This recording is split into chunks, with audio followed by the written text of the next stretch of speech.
اه يا راسي، مش قادرة مش قادرة. ايه اللي خشي نامي، تعبانه خشي نامي. مش قادرة انام خالص يا عمرو، مش قادرة انام، ايه تعبانة عندي شوية برد مش قادرة. شويه برد، يا ترتاحي وتعملي حاجه سخنه يا اما تنامي. عملت كل ده واخدت الدواء ومفيش فايدة خالص.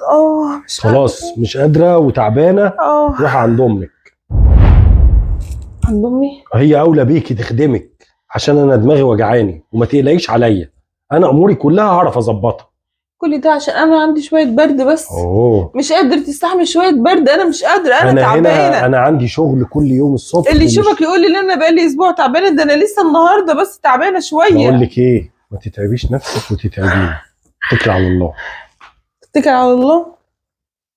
ماشي، انا لازم امشي فعلا. فعلا امي اولى بيا فعلا. مش قادرة. اخص عليك يا عمر، اخص عليك. الف سلامة عليك يا عمر، الف سلامة عليك.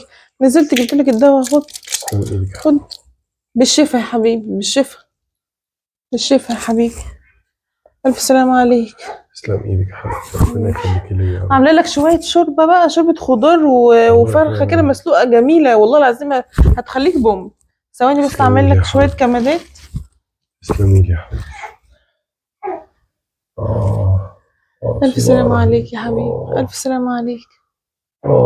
ربنا يخليكي ليا يا حبيبتي، معلش تعبتك معايا. ولو ليه اتعب؟ ايه يا حبيبي ده تعبك راح يا بابا، ما كنتش انا اتعب لك يا بابا، وانت كده يا حبيبي هتعب لك انت يا حبيبي. ربنا يقدرني على رد جمايلك دي يا حبيبتي. حبيبي الف سلامه عليك. ربنا يسلمك. هقوم اجهز لك بس الاكل وتدخل تنام على طول. ماشي. فعلا ماليش غير امي، يا خساره تعبي، خساره تعبي.